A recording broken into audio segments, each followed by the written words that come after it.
Alright, another draft physics video presentation brought to you by DraftScience and such. Anyway, comments, and then probably we'll play some of a Star Talk, whatever. It's Neil deGrasse Tyson's radio show hosted by somebody else, which makes no sense. But anyway, I mean, he can't even show up for that once a week. But anyway, on gravitational waves, and we'll just talk some about that subject and how it's just all a bunch of crap, fraud, fake, phony in so many respects. But anyway, comments first. Have you tried modeling an atom such as neon or argon? Well, I don't know. They're not very interesting because they're sort of inert. They don't react with a lot of things, so they're not very interesting as pieces of chemistry. But yes, I've already. I mean, it's really not my job. It's sort of a chemical thing. But I mean, unification theories really don't need to do that, I don't think. But I already have sort of talked about it in the sense that we have the standard model. And the standard model is just sort of kind of wooey. The shells, the whole way they entangle atoms, with this shared electron that's passing between the two atoms and all of that, I think is unevidenced, and it's just their guess, and I think it's a rotten guess. I think atoms are magnetically held together, so like magnets that you can arrange. If you can prevent them from flipping, again, maybe I should just do some magnetic demonstrations under pieces of glass and just show how, if magnets can't flip, that they'll behave. You can have them behave like monopoles. And, you can sort of control north and south ends, and so that sense you can get more monopole behavior out of them. And that it's perfectly sensible to understand that you can arrange magnets in, configurations where the repulsive force between the north ends and the attractive force to, say, a south end is proportional, and the thing becomes stable in arrangements of certain geometry. And that you don't need anything spinning around anything. You don't need orbitals and gravity to push it together and all these other kind of stuff. You just don't need it. So I would just argue that when they say shared electron, I would say it's literally shared in the sense that there's two configurations and it's all kind of rigid, and the electron isn't spinning, doing any figure eight thing, because in my opinion that's not a very good share and it wouldn't hold anything together. Yeah, a working configuration would be rather convincing. What do you want me to do? See, this is the kind of argument where I say, convincing of what? I mean, all you're really trying to account for is why are atoms, why do they combine, or why do they fall apart? And that basic theory, isn't that big a difference between what I'm going to say and what they're going to say. So I don't know what, I mean, besides the motion part, it's the same thing, and besides their shell argument. So I'm not saying, oh yes, I wish I had the time to do chemistry, but I really don't have an endless amount of time to become expert at all these different things. So sorry, I guess, but I have my doubts that you care. Because again, you got that icon of the little pretty bullshit. The universe is a pretty place. No, it isn't. Anyway, I can assure you that no one is more skeptical than I am. It's always as soon as that kind of, it's the statement like, nobody has a bigger penis than me. I mean, it's just, it's like somebody calls themselves Mr. Big Dick or something, and you're just saying, yeah, sure. I mean, just, so you've already kind of outed yourself as a bullshitter. Oh, you're the most skeptical person on earth. No, I don't think so. But anyway, I have spent 2/3 of a century, so you're kind of an old fart, looking for the truth. Likewise, I have spent a similar amount of time, not quite 2/3 yet, but getting close to it. And I can assure you that you are mistaken about the Thunderbolts project. Well, again, there's nothing. Why don't you quote something I said and demonstrate how it's not true? I mean, the whole thing is generated by basically creationism, an overt effort to try to make the irrational babblings of our ancients, their silly guesses, their astrology, essentially. It's essentially an effort to make astrology real. To say there really are dragons in the universe because the stars look like a dragon. I mean, it's that bad. It's that overt as its origins. I mean, the Vilinovsky guy was just trying to glorify human fables by saying, because they wrote in the Bible, and then there was light, that means the universe is made of lightning bolts. I mean, it's that bad. All right, I can assure you, I was making about, they do research, completely pointed in one direction, if they do any. And what's their research? They sit there and look for something that looks like. So they'll try to mix any two things, smash two things together. And they want to make sure, though, it has something to do with their theory, of course. So they try to make it electrical. But I mean, it's just like me saying, okay, I'm just going to take a hammer and smash these two batteries together and see if I can make it look like Richard Nixon's face, and then I'll prove that Richard Nixon is God, because his face ends up showing up. I mean, it's that pointed and biased and prejudiced. So I mean, this whole idiotic notion that I can do some spark gapping and burn holes in electrodes, and then I can analyze them with a magnifying glass and see if I can find something that looks like a crater. I mean, it's desperately silly, whatever research they're doing. Your arguments are non sequitur. In what way? They're completely connected to the facts of what they're stating, okay? And their statements are overt. They'll show you a bunch of primitive cave drawings as if this has something to do with physics, as if the primitives were brilliant physicists. I mean, it's pitifully stupid. I mean, even the pyramids, I mean, just think about it. Like this ancient technology. It's just a bunch of bricks stacked in one of the simplest shapes you can invent, and it's the most inefficient building ever built on Earth.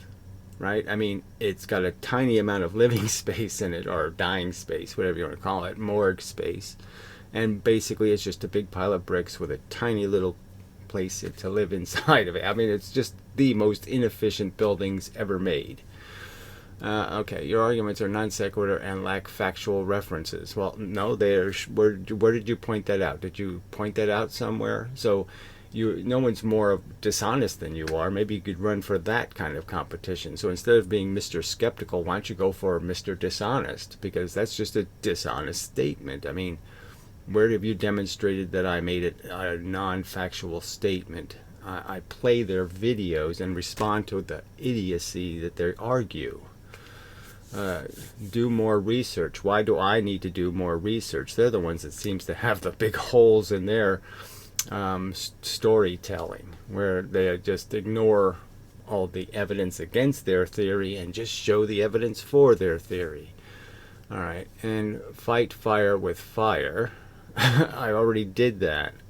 I fought the fire by just explaining, okay, if you want to believe in woo, go ahead and believe in it. They have no theory of electricity, and yet they say electricity runs the universe. Yet they can't explain what it is. They have a cabal thing where they accept some of conventional physics and then don't accept others, and I mean, there's no reasoning to what they're building as a model of function. Again, their whole understanding of what a plasma is seems to be vacuous, and they think it's some sort of magical thing, and it's not made out of real atoms being turned into a conductor. I mean, again, I'm the one explaining that to you. They don't say it. If you must, but their theory is correct. So incorrect, what part of their theory is correct? There's lightning bolts being exchanged. The craters on the moon were created by lightning bolts. So how do you demonstrate that with one shred of evidence? I mean, we've actually got video of big giant, I think it was a comet actually, crashing into Saturn. Yeah, Saturn. Um, where was the lightning bolt? Oh, that's right, there wasn't one. You're just so, it's just so fuck you, Val. I mean, you can't if you can't provide evidence of your accusations, you're going to make an accusation that I was unfair or non-factual or non sequitur, then quote the fucking text, liar. Ugh. Those people are just so fucking pitiful. Let's see. Yes, Many Worlds, the stand-up comedy of physics. Whatever. You're sort of making a joking, and everything's a joke, and blah, blah, blah. But yes, I mean, it's just made up. That's what it is. Another silly, spooky action at a universe. I mean, spooky verses. Let's just make up spooky verses. I mean, it's just so bad. Alright, Master Pool.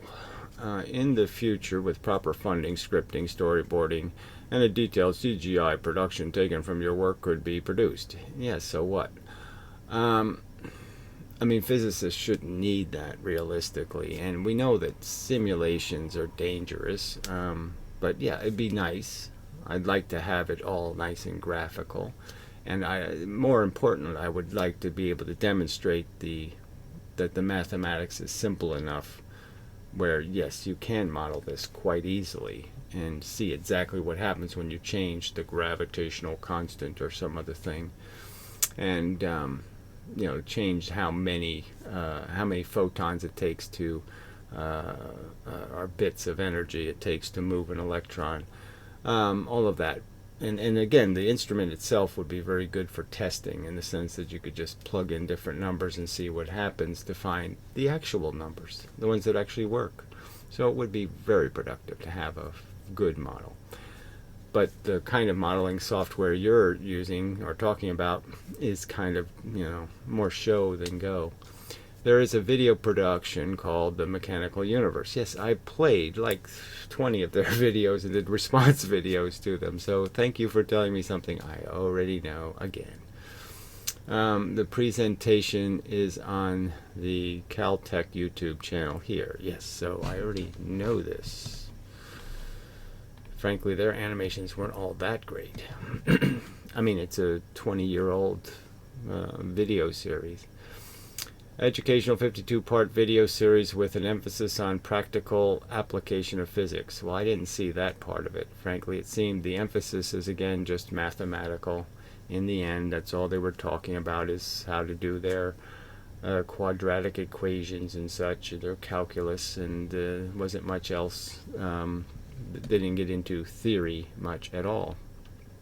Looking forward to a production using like Utility 3D, taking your video sketches and drawings as a foundation. Here is a sample of what could be done using software to animate your ideas. So it's just a bunch of swirly bits. You might as well play a little bit of it, which is nice in 3 dimensions. But I think, as a practical matter, frankly, it's better to do it in 2 dimensions first, just to understand some of the mechanics. I mean, swirling 3 dimensions around doesn't do you much good. And you don't see half of the action, frankly. But obviously this doesn't explain why any of these balls do any of the stuff they're doing, the directions they're moving and all this stuff. But yes, it'd be very nice to have an animation. Obviously this demonstration is swirling all over the place for no really good reason, so fuck it. If enough of your subscribers pitched in, they could buy this software for you. Yeah, so buying the software and then programming it are not necessarily the same thing, but fine. Yes. I can do it with HTML5 also. It's just that you have a learning curve, to be able to manipulate the objects mathematically. At least there needs to be more refined redoing of the Eddington experiment. Yes, there certainly does. Also, a more refined redoing of the Michelson-Morley experiment. Well, what they have to do is first come up with a rational theory of wave interference. And as it stands now, in my opinion, they've basically outed themselves as not giving a damn about the details, in the sense that they're claiming that photons can interfere, individually different photons interfere with each other, and also that somehow photons interfere with themselves, and they can't seem to draw the line anywhere. So you're wondering, what does a single photon do in the interferometer, and why haven't they done the single photon experiment in an interferometer? I mean, that one's not hard for them to do, so why don't they do it? It's a simple enough question, right? And why wouldn't they want to tighten up their evidence, because it is so weak? Your presentations have helped me to better understand this physical universe. Well, I don't know how they, I'm saying the only way you can better understand it is to accept some of the points I'm making in terms of the universe being mechanical and made out of particles and not made out of this wooey wave crap. And so, in my opinion, the part that should be helping you is helping you understand that garbage in, garbage out, and that if you have some wrong notions about these elemental physics, then yes, you can still get some right answers, but you're still wrong. And to be really productive, I think you do have to know what it actually does rather than what you imagine inaccurately. Look, as I pointed out in the last video, the difference between what I'm saying and what they're saying is contingent on so few details, and it just has to do with this idea of recognizing that it's quanta of momentum and it's not waves of momentum, and simple little differences in function. But obviously, the stuff, the fact that they go way beyond what the evidence indicates to create multiverses, or to create notions of interference as some sort of elemental function of the universe, is really just stupid. Alright, so I do these videos, the fake physiker videos. Somebody just posted a comment, really? Yes, really. I mean, there's arguments in the video. You can't counter any of those arguments. All you can do is go, really, question mark? Yeah, really. They're really wrong. They really don't have evidence. They really have jumped the evidence. Those are clear accusations. Why don't you show how they're not true instead of doing this stupid crap? Ignorant cunt. Real world. Oh, I don't think so. See, this is the, oh yeah, you're really in the real world, and your icon proves it because it's incomprehensible. Have you ever read Hamlet's Mill? That's what, fairy tale? Oh no, I don't really bother. It's like saying, have I read Jack and Jill? Well, I'm sure I did. And Run, Spot, Run, I'm sure I did read that. But I didn't get much out of it, frankly. Do you know anything about the ancient Vedic texts? Why would I care? Again, why can't you quote these texts? Why don't you give me a paragraph of the brilliance from the text? Your brilliant biblical bullshit. Why don't you post a paragraph of the brilliance, the definition of how the physical universe works? Why don't you post this brilliance? Fuck. Sometimes the truth is stranger than friction, my friend. Fiction. Yes, says you. Okay? What's strange is that you people have brains that are perfectly capable of doing logic. They've essentially been designed to be logical instruments, so you can understand the difference between a squirrel and a bear. So you can recognize the difference between real threats and not so much of a threat and this and that, and get things sort of right. And you people just seem bent on breaking that function, because you're capable of doing it now, because you can have an incentive and oh, I want this to be true, and so you make it true even though it's not true.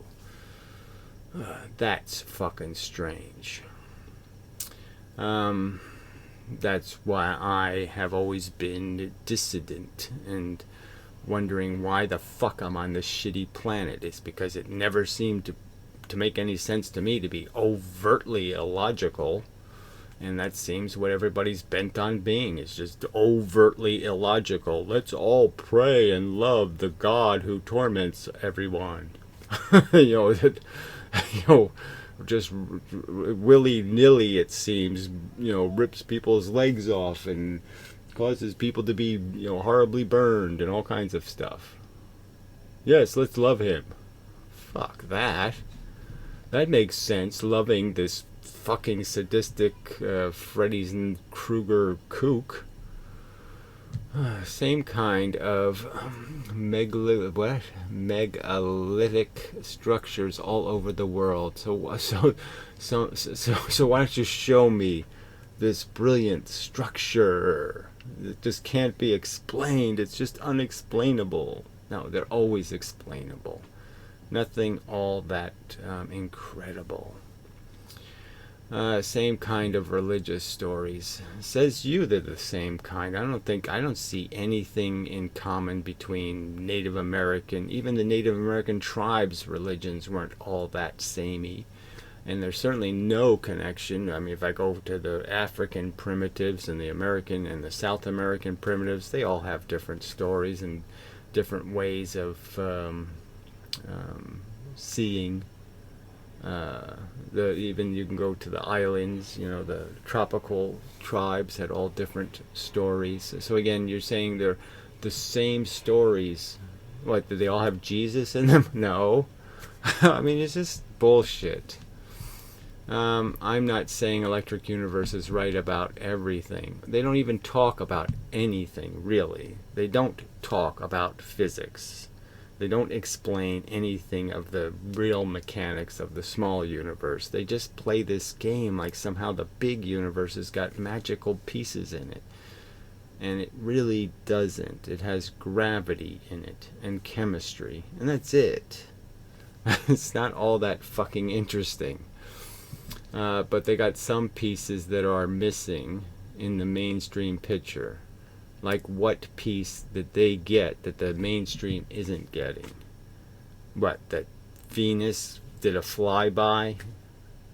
It jumped out of its orbit, flew by the Earth, and then jumped back into its orbit. I mean, yeah, they didn't get the... Yes, that's right. They got that right. Oh, yeah, sure they did. In your silly delusions.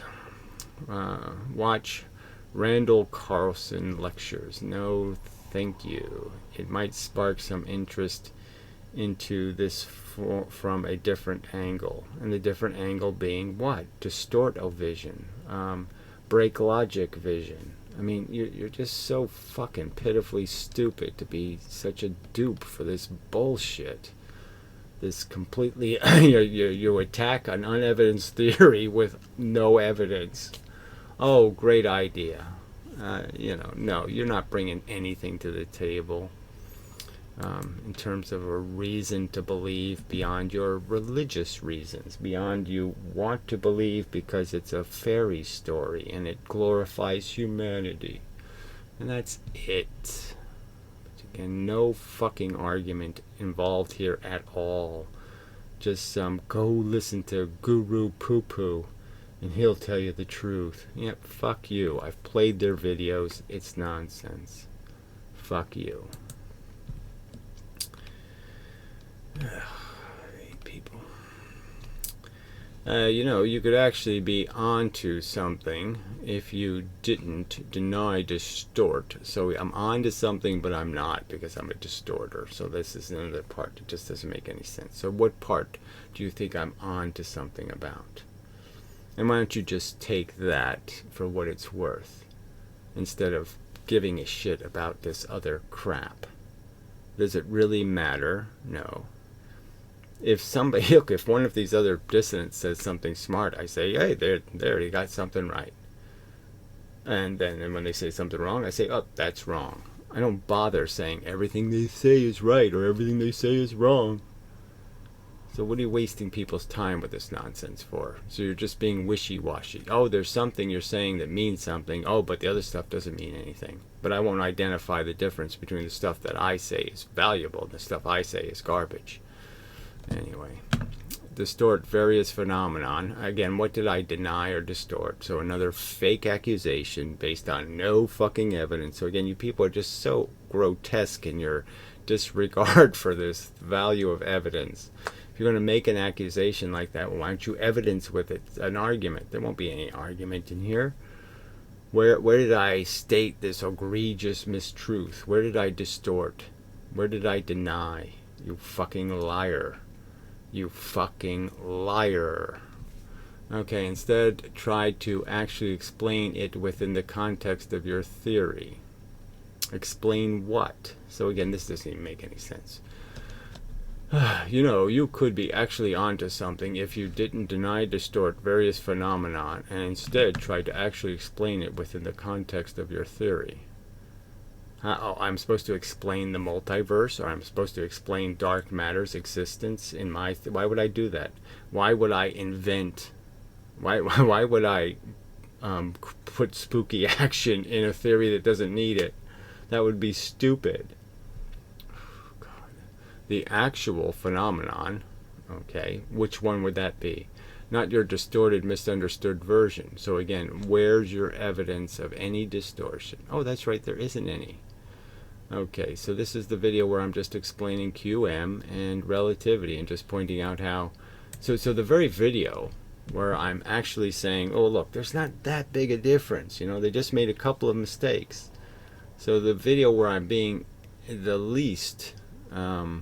broad brushed in my condemnation of conventional theory is the video he's complaining about. That somehow I've distorted and perverted something. Amazing bullshit. The actual history is the history.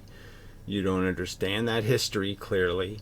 You don't understand how pop culture works. You don't understand, again, how Einstein got famous for the wrong reasons. And in a sense, he was fighting the distortion by other physicists of Einstein's own theory. Einstein was fighting Einstein, the zombie Einstein they created. He didn't like what they were doing with his theory at all. That's one of the truths here, jackass. Okay, instead tried to actually explain it within the context of the actual phenomenon.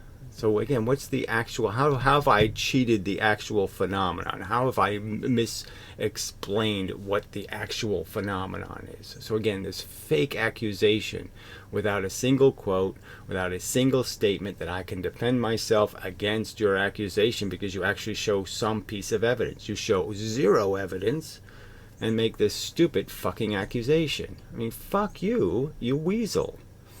Not your distorted, misunderstood version. So what's your version of the double slit experiment? Where have I distorted it? I've played it. I've showed it done. You know, numerous different people doing it. I've done the fucking experiment numerous times. So where was the distortion in any of that? Oh, that's right. There was no distortion. You fucking lying piece of shit. Now, gravitational waves. What did I distort? Where did I distort something in presenting these pieces of argument? Okay, that, well, measuring 1/10,000th of a proton's width is an insane... Nobody could do that. It's silly. As a practical matter, we already know that every atom is moving by Brownian motion a lot more than that. So how could you possibly see this motion in something that's moving more than the motion you're trying to see? I mean, it doesn't make any sense at all. Gravitational lensing, I've shown the images. What else can I do? You've got no argument. I've pointed out how there's no reason to think photons are twice as affected by gravity. I explained the context of Einstein's reasoning, that because he kind of understood a light clock was going to bend down in a spaceship, that he had to make light bend down on planet Earth. He had to make gravity bend light, or else you could tell the difference between the two kinds of acceleration. And he didn't want there to be any way to tell the difference between being launched in a spaceship and being in gravity. And that's all it is. Its origins is crap. It's not my fault that origins are crap. But you have to quote somewhere where I misrepresented the truth, you fucking liar, or what's known fact. Gravitational redshift. So again, where did I say anything about gravitational redshift beyond just saying, where is it? You can't say it exists and then show no evidence for it. And more bullshit. Fuck you. I mean, just more accusations without a shred of evidence. It just proves my point. All these followers of this conventional lie are just as give a shit about the truth. They don't care about basing anything on something called evidence. They have no regard for it whatsoever. As it stands, you are never going to get anywhere. I'm not going to get anywhere talking to fucking idiots and liars. That's right. Idiots and liars aren't going to have any interest in what I have to say about anything. That's right. Because they don't care about the truth. They don't care about facts and evidence. But not by denying these phenomena. What phenomenon? Again, you have a horrible evidence. So you're saying because I say the little smiley face thing isn't gravitational lensing, okay, and I pointed out by showing first that the mathematics can't work, that the lens is the wrong shape, and then the biggest reason not to believe is the very fact that there's absolutely no evidence of this lensing in all the places we know there's lots of gravity. And so why isn't it there? Alright, denying these phenomena or distorting what is actually observed. No, I'm not the one distorting it. They're the ones creating fake simulations of swirling stars around black holes and all kinds of other crap. They're the ones with, CGI enhanced simulations of reality. But you're just so fucking pathetic. You can't, again, why don't you just quote my accusation and point out how I've distorted something or perverted something or cheated the facts in some way if you're going to make that accusation. Prove it. Evidence it, you fucking liar. Ugh, these people suck. Alright, so this is this Gen 11 person. I mean, I want to pick on the women, but man, asshole. Just nothing to like. Just mimicking, women who just mimic Homer Simpson. I want to be a man, and so they just, they mimic every bad character. So every bad character of bullshit physics, it seems women are just gravitating to doing all this fucking entertainment science, or whatever you want to call it. Hard science? Ah, fuck that. It's all show science. So this is this stupid Neil deGrasse Tyson bullshit show that he doesn't bother showing up for. So she's the guest host. They have some dorky, supposed to be a comedian of some kind, who just shows up to waste people's time. And then the wacky originator of this whole fucking interferometry as a telescope bullshit. He's really the guy who to blame for the whole fiasco, and he admits he's a kook. He admits he doesn't know anything about theoretical physics, and he likes just playing with toys, and so he snookered the government into investing $1 billion in a silly toy that he could play with for 30 years. And the whole thing is revealed in the sense that, I probably won't get to all the different little parts he talks about. And so there's a part where he's explaining, the history of it. So it started off with a 1 meter long toy. Okay, and obviously he knew he's not going to detect anything great with 1 meter. Okay, interferometer at 1 meter long. But it would just be for demonstration. And he never demonstrated anything. Like, he never demonstrated that this was an incredibly sensitive instrument or any of that kind of crap. He just liked playing with this idea, if we could get it to work. And so then the Europeans were sort of interested, and so they had some other technologies a little bit better.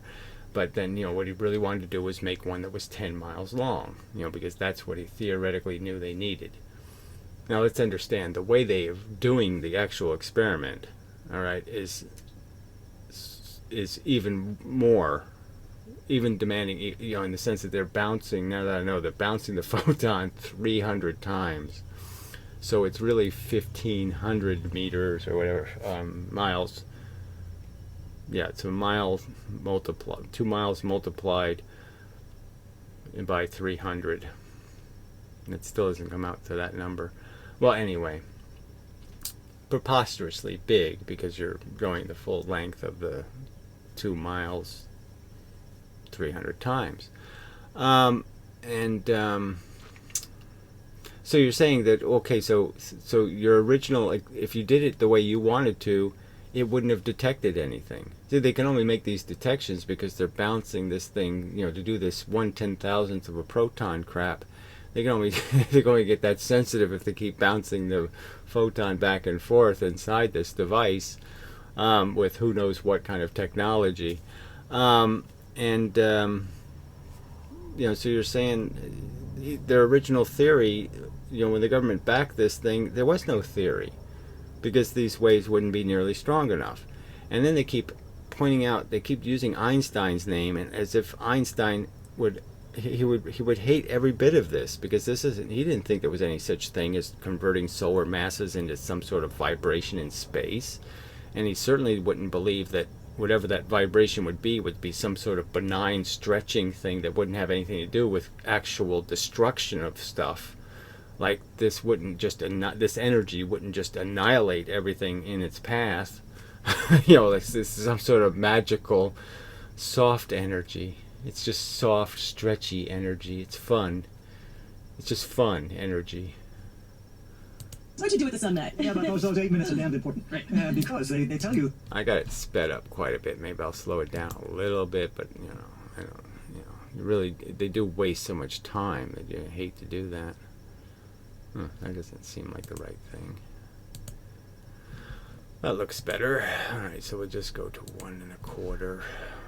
That there has to be some mechanism for information to travel not infinitely quickly.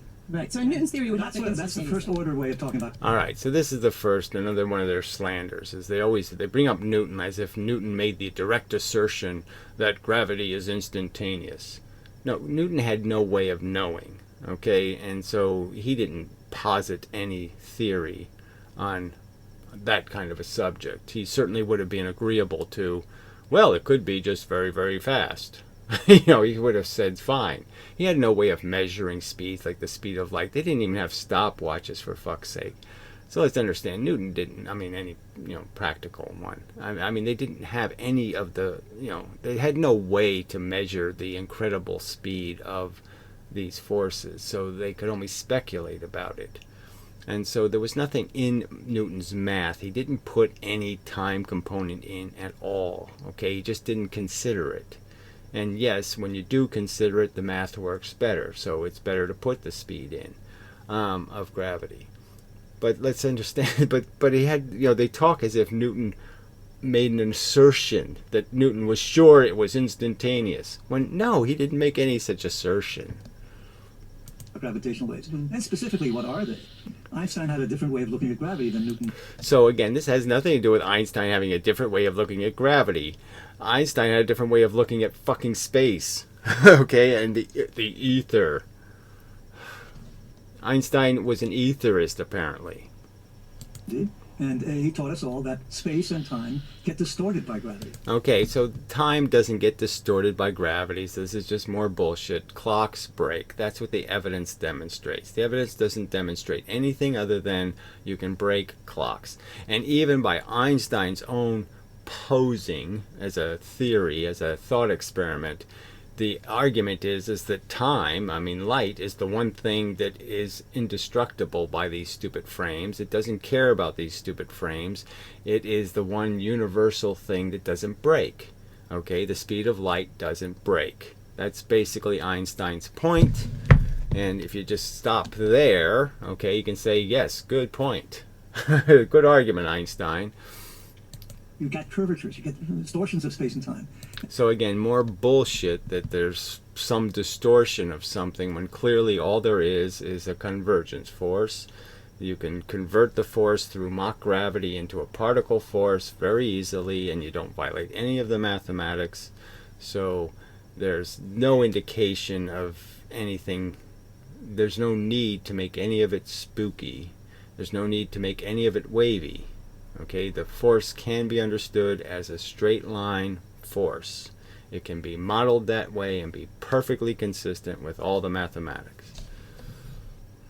And what a gravitational wave is a traveling distortion of space and time, but we measure it as a distortion in space.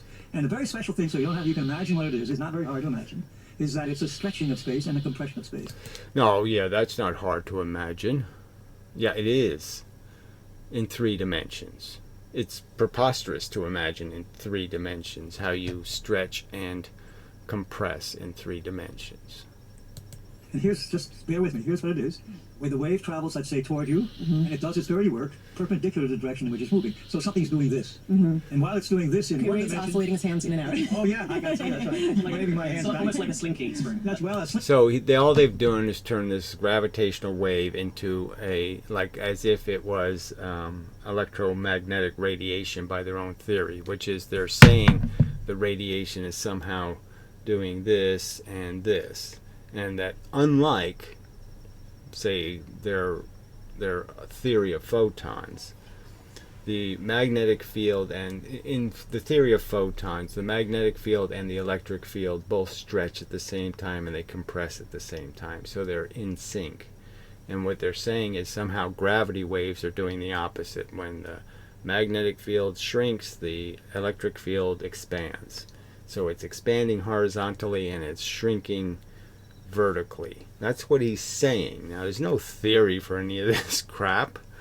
It's nothing Einstein talked about. So again, they use Einstein's words as if Einstein said that happens. Einstein never said any of that crap. Slinky, let's say a slinky in the x direction, but a slinky inverted in the y direction. It's doing the opposite. I hope you all use stretching coordinate systems. In one dimension, in the direction it's moving, perpendicular direction it's moving. It's stretching in one dimension, it's compressing in the other. So again, the only thing Einstein acknowledged in terms of, as I understand it, what he's saying is in terms of how you could create a distortion in space-time with 2 objects, is that there's a difference between the 2 objects when they're in this position gravitationally or when they're in this position. It's a subtle difference. So, and what the difference comes down to, so the difference between this and this means that if you take the center of gravity of this object as a whole, the 2 things as a whole, and you say, where's the center of the gravity? When they're like this, the center of the gravity moves back a little further than when they're like this. When they're this way, the center of gravity is a little more forward. So the difference between this and this is essentially meaning that the center of gravity is moving in and out just a little bit. So it's getting closer to you and further away from you. So if you took a light bulb and you moved it closer to you and further away from you, you can understand that you'd get hit with a little bit more light and a little bit less light, a little bit more light, a little bit less light. That's the Einstein gravity wave. This crap that somehow things spinning around each other are somehow converting matter into some sort of wave in the space. That's not Einstein's theory. They made all that crap up. And they're putting Einstein's name on it to give it some sort of credibility. Like, we didn't just make this crap up. And they're almost saying like Einstein would completely agree with this crap when Einstein overtly disagreed. I mean, overtly wrote that he didn't agree with that. That continual compression, expansion, travels at the velocity of light toward you. And that's the way to imagine a gravitational wave. Now, when you first started... So the fact that this force moves exactly the same speed as the photons, that like photons, it either has on pressure or off pressure. That is, it's either you're getting more light. Like I said, if I move a light bulb, you're either getting more light or less light. And so it's never an attractive force. It's always a pushing force in the case of photons or light. And the same is true here. That's all gravity is, right? Is this idea of attraction. And the attraction just means there's an absence of force in front between the two objects.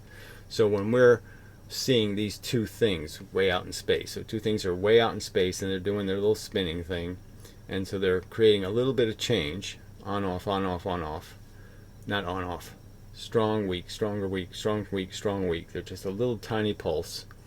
What are we going to feel is a gravitational pull. That is, they're going to be absorbing more force and then not absorbing it, which means they're accelerating towards you a little bit and then moving away from you. Then sort of accelerating towards you. You'll never feel the going away from you, but you will feel always the stuff moving towards you. Anyway, so all we'll feel is a tiny bit of attraction in terms of a little bit of a pull towards them, a little bit of, no, it stops. A little attraction, stops. A little more attraction, less attraction. More attraction, less attraction. And that's it. There's no this and this crap isn't happening. All of space isn't doing any of that. There's just the radiation from the two objects from different perspectives, and from each perspective the radiation is going to be different. Okay, I mean, if you're watching two things spin this way, it's very different than watching two things spin this way. Obviously, this isn't going to change the center of gravity any. Okay, if you're looking down on top of something spinning, there won't be any center of gravity change as they rotate in different positions. You can sort of understand that. So this is all has to do with position. And why would position have anything to do with, you know, this bullshit theory of stretching space?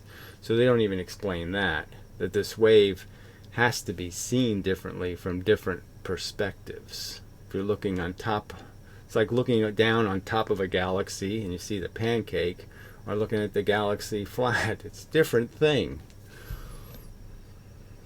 Thinking about this. Yeah. You were a young professor at MIT, and you had this whole gravity research program. And I know you confessed to me that they asked you to teach a class in general relativity. All right, so we'll skip this little anecdotal story. The joke is, you know, he didn't know shit about relativity, and he was teaching a course he doesn't know anything about because he's not a theorist. And so that's, again, it's ironic in the sense that he's basically pointing out how, yes, I don't have much credibility.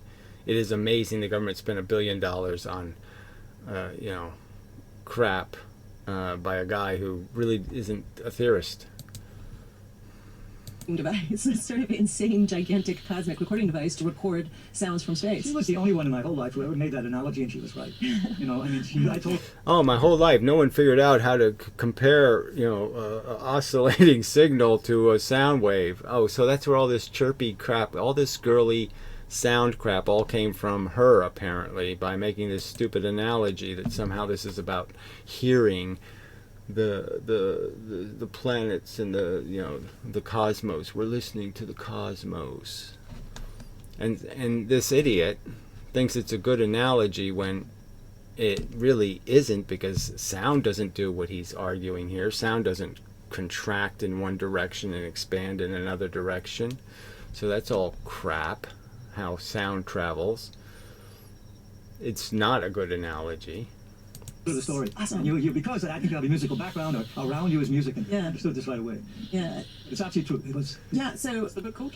Black Hole Blues and Other Songs from Outer Space, which, if I was Neil deGrasse Tyson, I would say in an awesome, deep DJ voice. I think I do have him recorded saying it. Oh, yeah, so interesting. I mean, this is just this fucking consumer science is just so disgusting. I should hear it. Put that in and out. Yeah, right, exactly. Just right, edit that in. But so this is, okay, early 70s now we're talking about. Yeah, right. Okay, that's 50 years ago. 70s, yeah. And you started to build the first machine, but it was really quite small. Yeah. And as I remember, you got a lot of flack for it because nobody thought you were going to succeed. They thought you were wasting your No, time. it was worse than that. This is sort of an interesting epic in the whole history of the field. Yes, I got some money from the military, by the way. It was funding my research. At the one time, military support was very, very good. No, it was not. Yeah. So he duped the military first into making a device that can't possibly succeed, because again, even their broken, their completely preposterous mathematical theory of converting matter into bent space which nobody, again, who said that could happen? It wasn't anything Einstein ever speculated about. It's completely made up bullshit. And even with that, even converting solar masses into the strength of this wave to make it possible to see this tiny difference, right? They have to make this tiny difference. The difference I'm explaining here is like a few feet in the, it's a tiny difference in the gravity, this versus this. And, from a billion light years away, tiny, okay? And so, yeah, he had no hope. It's like, oh, yes, I'm going to measure a vibration in my machine that is 1/10,000th of the diameter of a proton. I'm just saying, whether they use a proton or an electron, I don't think it really matters. It's a tiny, it's like measuring a photon moving between my fingers. It's just not really realistic. It's even smaller than that. No onus associated with it in a society.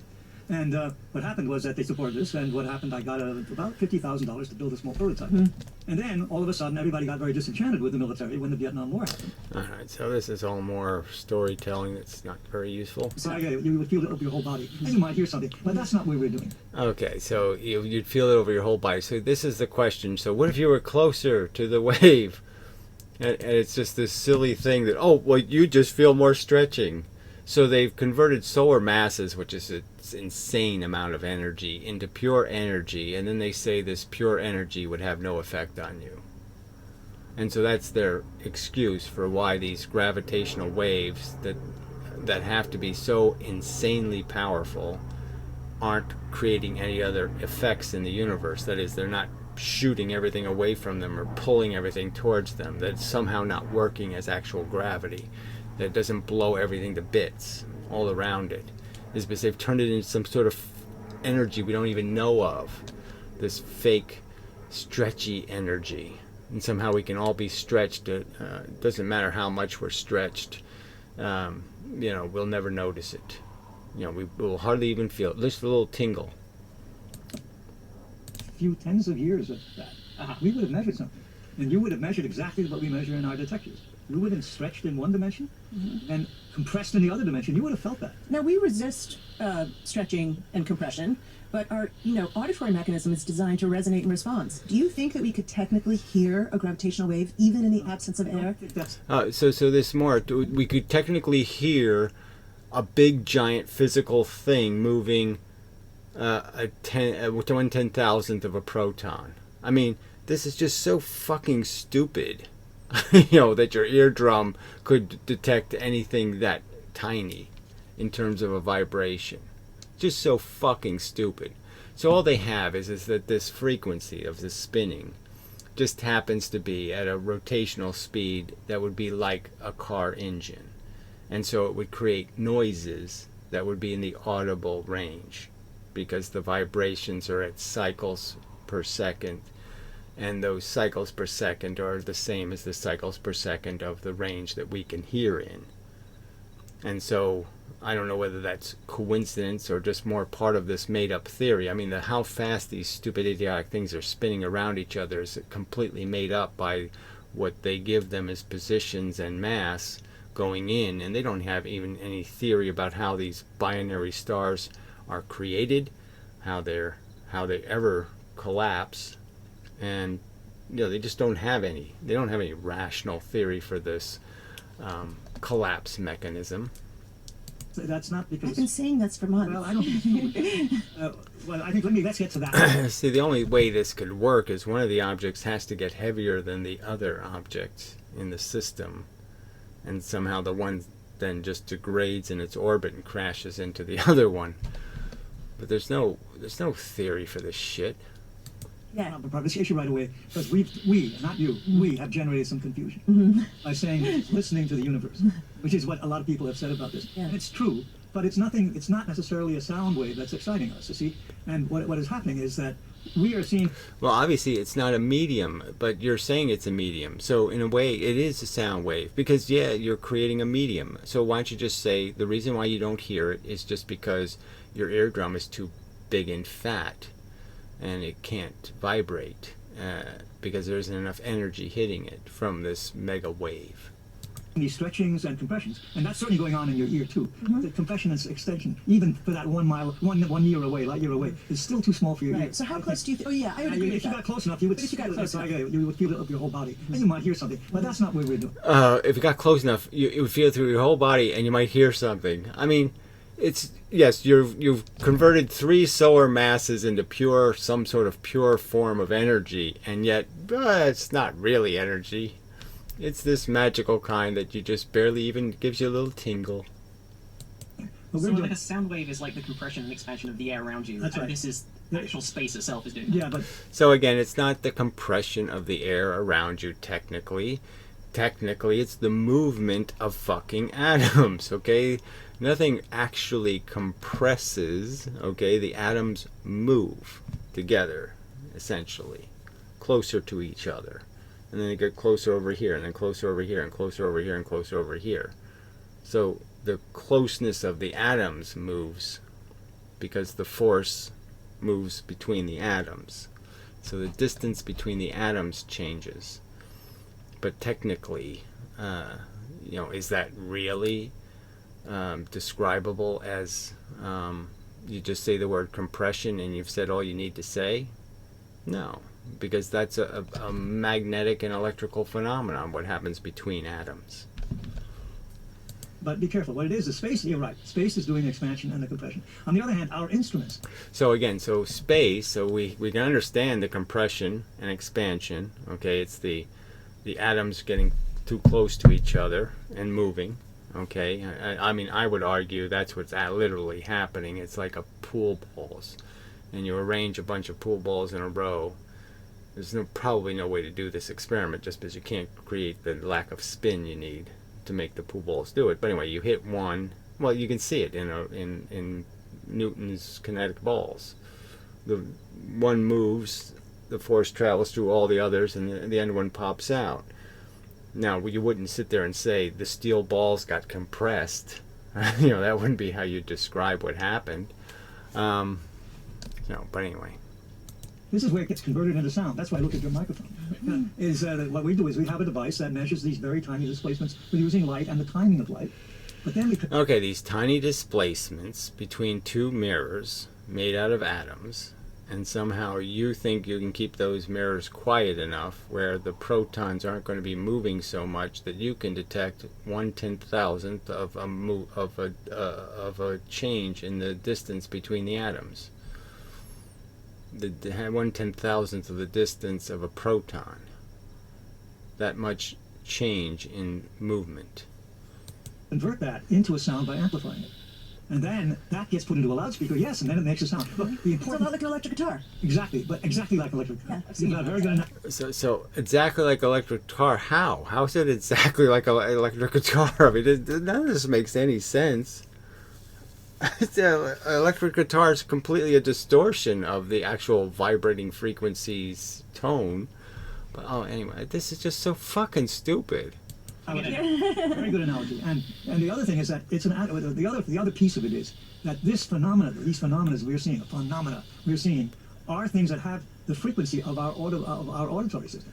That's the nature is making things with frequencies that run from the bottom of the piano to the top of the piano. And that's just like Yes, this is just saying that the spin rate, okay, there's points where it's spinning at a speed that fits into our capacity here. Now, sometimes it's moving too slow, and then sometimes it's moving too fast. But it goes through periods where it's in the audible range. chance that just Well, that's happens because to the be things we're looking at, well, it's a little more than that. What it is our instrument's only sensitive in that band, okay? Okay. And on top of that, nature's kind enough to give us something that does its wiggling and expanding and contracting and accelerating in that frequency. Right, but this thing that nature gave us, we don't have any real evidence exists. And so the evidence that it exists, they're saying, is their experiment. There's no corroborating evidence whatsoever. So they can't see any of this stuff with any other instrument. And they have no other instrument demonstrating that this wave exists.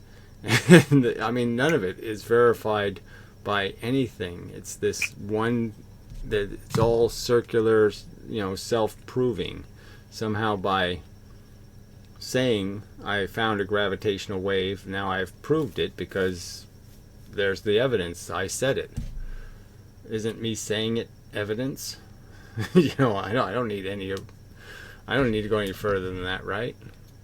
A couple of black holes collide. They happen to ring space-time in the human auditory frequency. Exactly. So let's. Yeah, okay, so it's not sound waves traveling through, No. through space. I just don't want to have that. It's like an electric. Yes, no, and she just did it again, though. They just happen to ring space-time. So again, they just keep doing it. They just keep analogizing it to things that are just aren't the same thing, and keep trying to make it human-friendly.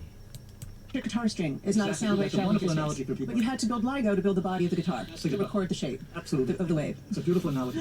Excellent. And then No. The body of the guitar amplifies. So again, through resonance. And so, yes, that's what they're doing. They're amplifying some sound, but who knows what it is they're amplifying. we're going to all break out into air style guitar. Give us another cosmic Question wave. from Florida, Sarah Garvey-Jansa is asking, when gravitational waves are recorded, is there a way to know which black holes collided to make them? And is there any other event out there that could cause gravitational waves? If so, how would they differ? Boy, that's a profound question. And this has a lot of different pieces to that question. Let's first Yes, you've caught me. Yes, there's lots of other things it could be, and yes, we're full of shit. we'll say, how do we know that we're even seeing black holes? I think that's one way in our experiment that we were seeing black holes. You have to do an analysis to find that out. It could be other systems. Yeah, you have to do analysis of what? Your own speculation. But you don't have any evidence. That, neutron stars, there are many, many things that oscillate and wiggle that can make gravitational waves. But it happens to be, and this is the important thing, the specific wiggles we saw, when you solve them, that's trying to figure out what the motions are that made those wiggles, you wind up with masses that are, in our case, the first one was too big. The masses of 30, each one of the masses was about 30 solar masses. And we don't know of things.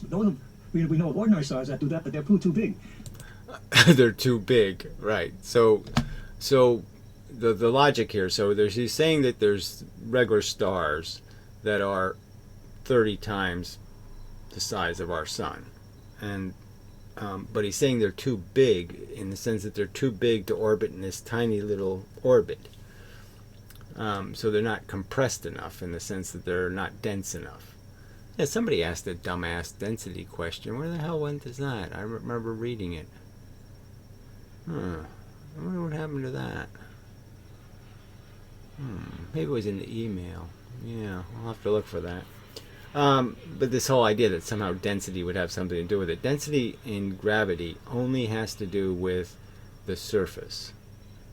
So it just basically defines where your surface is, the location. So if I take the location from the center of the Earth and of where the surface is now, and I put something there and I make it permanent, and I compress the Earth, same amount of mass but just smaller space, well, at the location it was at, the gravity is going to be exactly the same. So you don't change how much gravity something makes. You're just changing through density how far you are from the surface. You're not changing how far you are from the center of gravity. So if you don't change how far you are from the center of gravity, density is irrelevant. So density means nothing if you're not on the surface moving with the surface. Okay, so there's no density. It's not a variable. It doesn't mean anything if you're not changing your distance from the center of the object. Then it just doesn't matter. I could make the Earth preposterously huge, blow it up to the size of the solar system, and at that particular point in space, I'm going to have just as much Earth gravity as I would if the Earth was just a little peanut. Because what happens if they take an ordinary star, that It was might be surprising how big they were. They what? It was surprising how big they were. Yeah, they're It's monstrous. exciting. They're monstrous. I mean, It's exciting, it's surprising, it's amazing, it's no, that's exactly what you're required to have, right? I mean, does this make any sense at all? So they're using the solar mass argument, the conversion of 3 solar masses, as a way of creating enough energy for the thing to get here, to create a 1/10,000th of a proton's amount of movement. So without the 3 solar masses being converted in energy, they can't get the 1/10,000th. They'd end up with 1/100,000th or 1/1,000,000th of a proton. So the force would be way too weak without the conversion of 3 solar masses. And now they're conceding, oh, we're hugely surprised the objects are 30 solar masses. Well, how could they convert 3 solar masses if they didn't have the 3 solar masses to give away? You're not speculating that 2 objects crashed into each other that had 2 solar masses and 1 solar mass. They collide into each other and evaporate and disappear entirely and just become a wave. Now, they weren't preposterous enough to tell us that's what's happening, but maybe they have that. Maybe that'll be their next story, is the complete annihilation of 2 objects through conversion into gravitational waves. But right there, they're getting caught in something that can't be the truth. They couldn't have been surprised. They couldn't have thought it would be mysterious if that happened, because they are relying on the conversion of solar mass into the force, the stretching power, for it to get to the Earth. So they're just so full of shit. And the further away these things are, obviously the more energy they have to convert to be able to hear one. So you've got to understand, if they're going to hear one that's 4 billion light years away, or 6 billion, that one has to convert even more solar masses. All the black holes people have seen, or and nobody's seen a black hole, but had evidence for, was around 10 solar and smaller, around there. No, the important 10 solar and around there. So again, well, anyway, it doesn't matter. thing is that once you make the calculation, they speculate about the existence of black holes that have 1 million solar masses. I mean, they have bizarre ranges of how dense these black holes can get, how massive. that you know it's about 30 solar masses that are jiggling around, you then say, my God, look how close they are back from the equations. You can say, they're much closer than any star. They would be inside of each other. Yeah, they're a couple hundred kilometers across. These things are no bigger than just the size of Connecticut, maybe. Yeah. You know, So that's all their theory can come up with. They can't come up with a rational model to explain this rotation at this speed, okay? Because obviously you kind of logically can know that 2 big objects can't do that. And so they've just sort of they forced them to be black holes, because it's the only form of something where they can make any sense. But it still doesn't make any sense, because again, the torque on the objects would be insane. They'd rip each other to pieces. It's just nonsense. even smaller. Maybe The only things that big that can also be that close are black holes. Well, that's the argument. That's fundamentally That's the the best we argument. can do. Exactly the argument. So maybe there's something else. So again, everything is contingent on all of this crap they've made up being true. And none of it, in my opinion, has any, again, we can measure 1/10,000th of a proton's width. We can do this, we can do that. Black holes can do this, black holes can do that. This is just bullshit. When we got close, we realized didn't have an event horizon, wasn't a complete shadow, wasn't really empty spacetime. That, it could be different than what we think of a black hole is, but it's got to be heavy and small. So I think. And again, there's no. Let's just go back to Einstein. Again, this is all there was. Okay, it's just the difference between this and this. The center of gravity of these 2 objects changes a little bit, just a little bit, when you do this versus this. From a distance, what you see, okay, changes just a little bit in terms of the gravitational influence. And it's so tiny, as Einstein stated, you'd never be able to detect these things. That's his overt statement. Einstein said it. You never, ever, ever, ever, ever have any hope of ever sensing of gravitational wave, even if it was happening right next door. that's an interesting place to end, and I'm really sorry we have to wrap this up, but I'm glad we're going to come back in a minute. We're going to take a short break, stick around for more discussion. Oh, fuck. Bullshit. Fucking heads. And I had a very interesting conversation with a guy from the Planck Institute. So this is after your grant was declined. Yes. Oh, yeah, declined, right? Yeah, it was declined. So here you are with no money. Yeah, here I in 1975 or so. We had started building the thing in 72. Yeah. And Right, so he lost his funding, then he went to Europe and did this and did that, blah, blah, blah, blah, blah, blah, blah. And then they snookered. The National Science Foundation was somehow impressed because the Europeans were going to make one. And we figured, we have to do it first. So that's why America's tax dollar went to this pile of shit. finally gets a name in like 1985. It didn't have the name before. Laser Interferometer Gravitational Wave Observatory. So LIGO started 30 years ago. It started, well, 50. LIGO started really, no, it's a little earlier than that, in 83. Because what happens, we did a study. This is that chip getting... And again, let's understand there's no theory for how the interferometer actually works. So all this money's spent, and we really don't have any rational theory about what photons are interfering and where they're interfering. And so the whole thing is just such a pile of shit. The chip has a little prelude to it yet. I couldn't get the money for the prototype. Eventually I got some money. But I decided by looking at the wonderful work that had been done in Europe that I was not going to be in such a hurry to finish the prototype, but rather I would rather do a study to find out what it really would take to build a LIGO. Right, so here you had one... Yeah, right. So he realized, maybe some of what I'm talking about is complete shit because there's no way this can happen. This device I made is a piece of crap and it ain't going to detect crap. 0.5 meter machine, and how big did you decide it had to be? It had to be, well, we started studying, and I did a whole study of it. It looked like it had to be over a kilometer. Right. And if I wanted to do 10... 1,000-fold. Okay, so he's just saying I wanted to do 10. So his mathematics at that point was saying it has to be over a kilometer, right?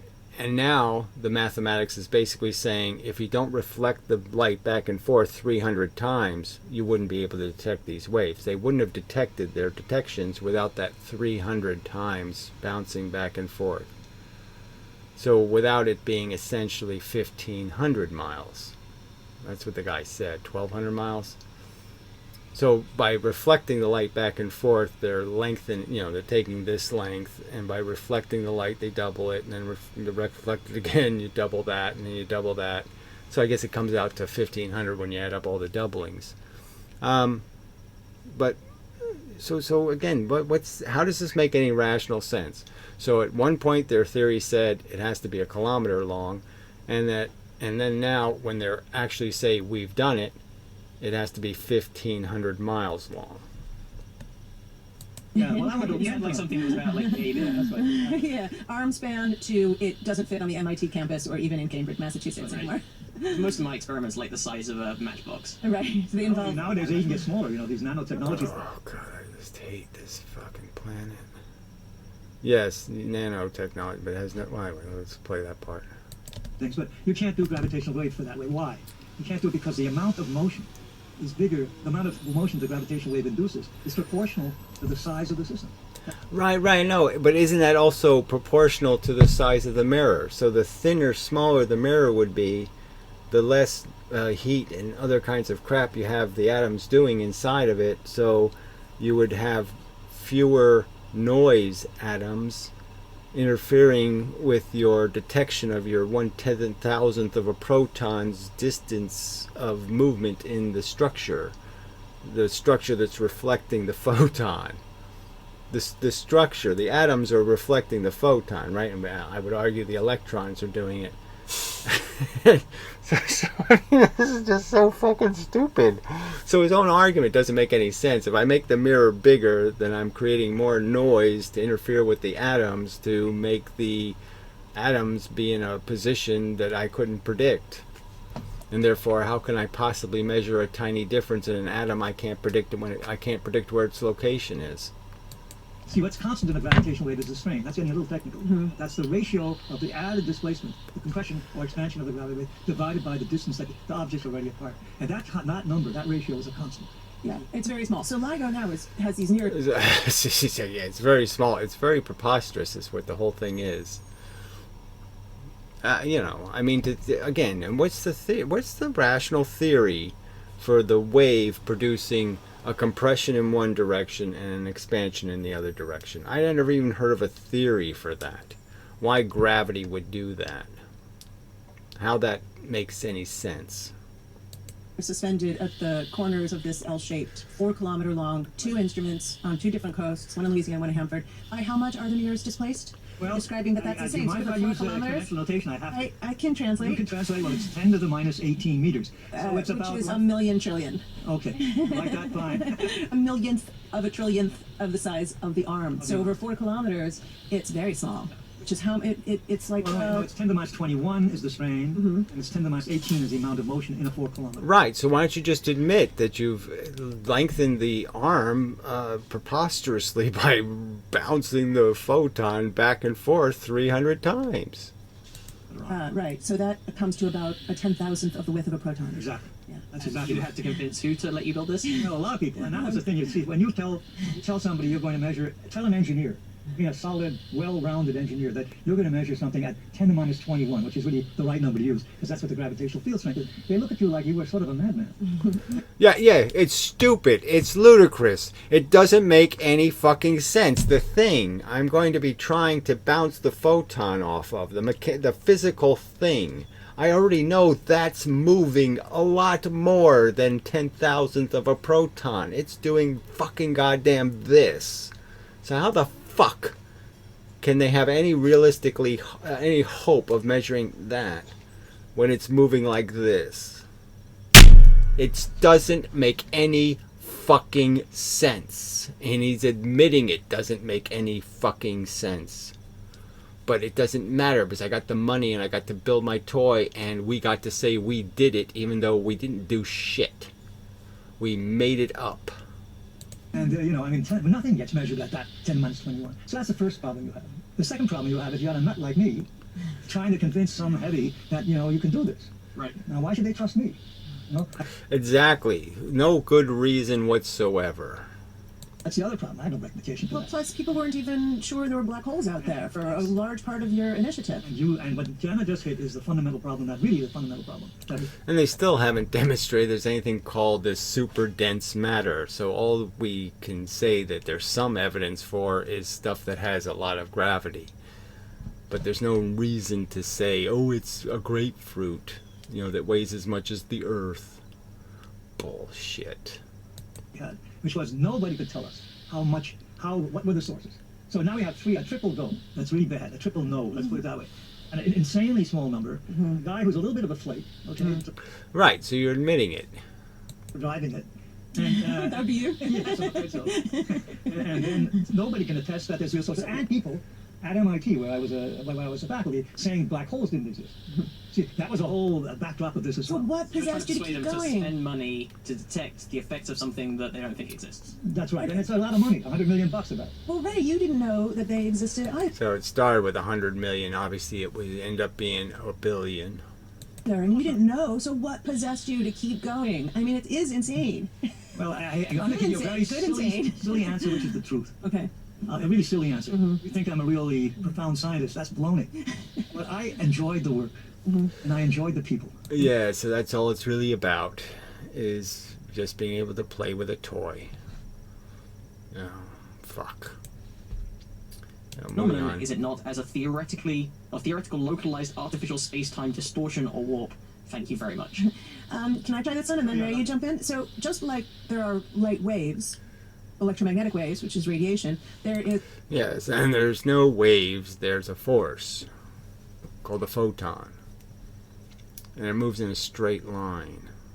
a particle complement to that, and that is a massless particle, and it travels at the speed of light. We think that that's exact. So again, it can't be massless and be affected by gravity, so that part doesn't make any sense. And, you have to give it some mass for you to do the, the equation. Newton had to give it some mass, a mass of 1, to be able to acknowledge that it can be affected by the mathematical equation. The equation doesn't work without it having any mass. So that's stupid on its face. The very idea of something massless having momentum is stupid. Oh, it's just so irritating. Exactly analogous to what's happening with gravitational waves. That there's a wave in the gravitational field, and that Yes, there's a wave in the fake field. So again, more just fake fields of what? Field of fucking what? Field of what? Field of what? What? What is waving? What? Ether.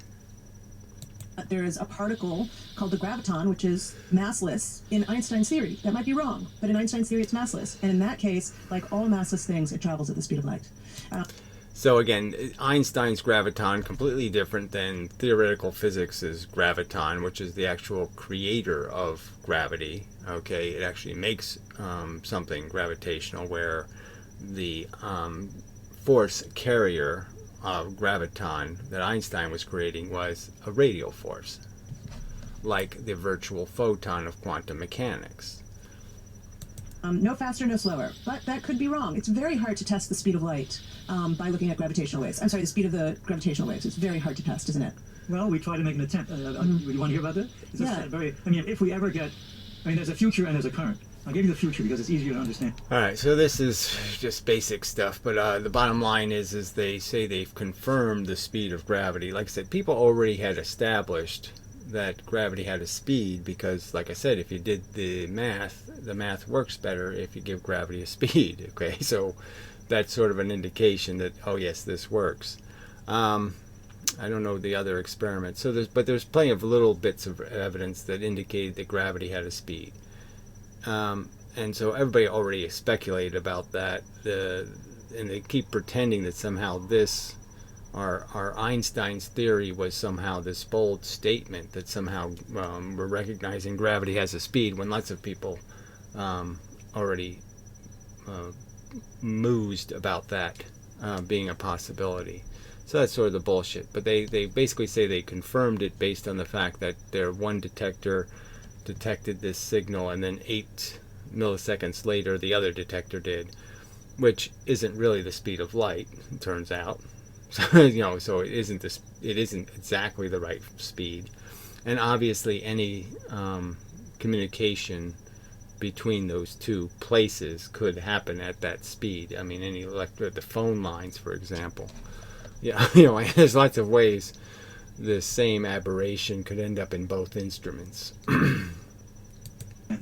Now that we are in the business finally of detecting things, people will try to look for not just bursts of gravitational waves, but rather ones that are very steady radiators, like an antenna on a transmitter blowing its waves out into space. Like a neutron star with a bump on it. Neutron It's star, like a perfect. paddle. Okay, so now this is, again, I mean, you can just get a feeling for how much of a fraud this is, but now they're going back to the Einstein theory, okay, that a gravitational wave is created by a change in the thing itself's rotation, and it has a shape. Like, say if you had a big giant black hole and was shaped like a cigar or something, a stick, and it wobbled. Well, then you could be wobbling in space for 10 million years, and that wobble would be this change, right? That has nothing to do with converting solar masses into gravity waves. So that perpetual producer, that long-term producer of gravity waves, so he's bringing up a speculation about a source that wouldn't have nearly the intensity that make it any theoretical possibility that you could hear it. So there's absolutely no way you would detect those gravitational waves. They've basically conceded that their stupid instrument couldn't detect a nuclear fucking bomb. They basically conceded that if the Chinese blew up a nuclear device underground, they couldn't detect it with their stupid device. They basically conceded that. So they can't pick up little movements in matter, little changes. They have to have something that converts mass into bent space. That's the only way they can detect this shit. So he's talking out of his complete ass here to speculate about. Now, like I said, he's going back to the original theory of what a gravitational wave is that has nothing to do with their theory. Neutron star with a bump on it that's rotating, and so it gives a nice continuous wave. Like a monotone. Yeah. Right, so it's not burning any solar masses, it's not converting any solar masses, so somehow something that was completely integral to being able to detect this stuff all of a sudden doesn't matter anymore. I don't need to burn solar masses. How can something that inconsistent, how can you people swallow this shit and defend this shit? Those are completely contradictory theories. Exactly. Well, it's slowly decaying, but it's a monotone. It's a slowly decaying. Yes, it's slowly decaying. How can it slowly decay and then burn you with the radiation, right? You need a big pile of radiation, and yet you're saying, oh no, it's slowly decaying. I barely even feel it. My Geiger counter's barely going off. Well, then I guess your detector would barely go off too then, wouldn't it? You're absolutely right. over our time scale. And then what happens is a very interesting thing. You can do a very simple thing that even I can imagine. You can look at that source as we move around in our orbit in the solar system, and you will get added time each time. The source will be someplace in the orbit outside of our orbit, and we go around, and it takes different lengths of time for the signal to get to us. And since we know our velocity, we can get the velocity of light.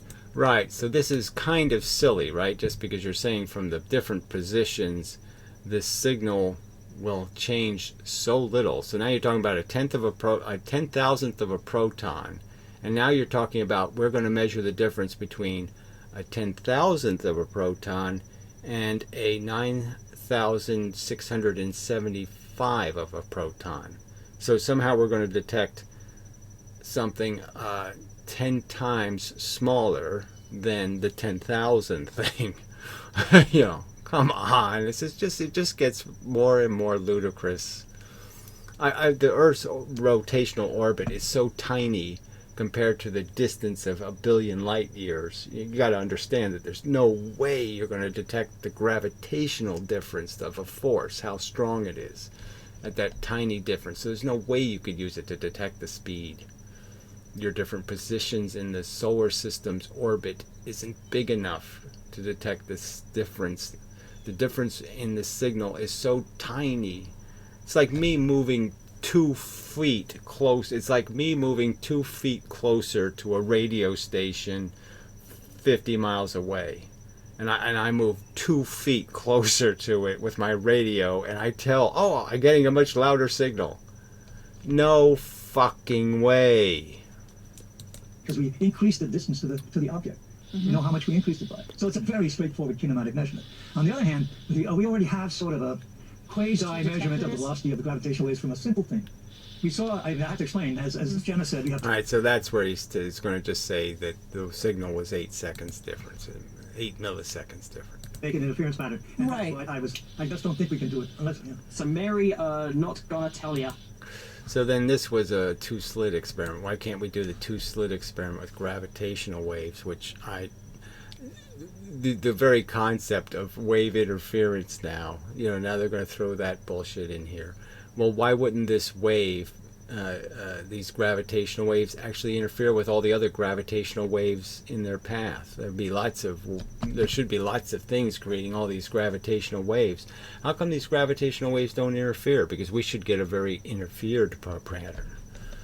Where are the bars? Yeah.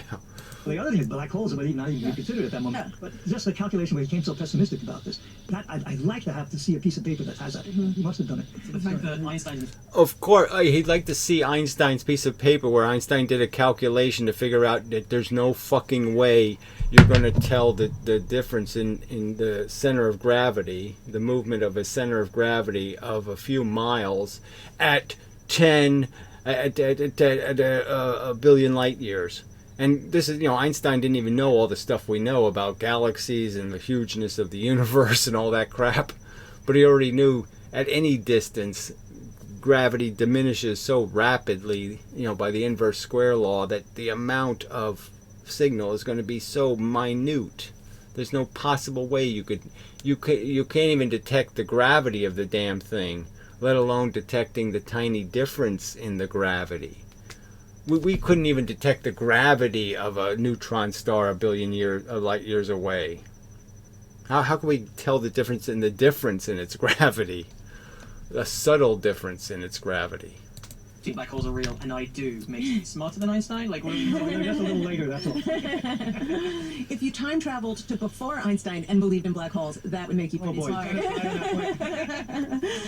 we have one last? We've got a minute for our last Well, then, cosmic what else theory. are we- Really? It's just so bad. I didn't answer the question, but never mind. Sorry, I know. I don't know. You need to make an artificial source to make an interference pattern. And Right. That's why I just don't think we can do it unless...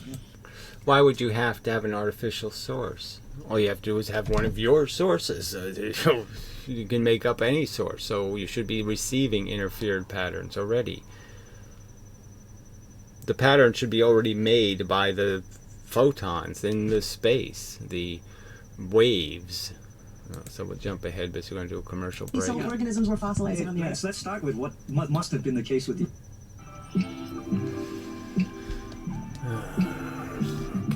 Goddamn fucking bullshit. Frosted mini wheats. with 10 layers of whole wheat, one bowl, fucking and you're good cunts. for lunch. And I think this is probably going to hold, even though there are other ideas now about this. But as you say, we saw the thing that happened about 1.2, 1.3 billion years ago.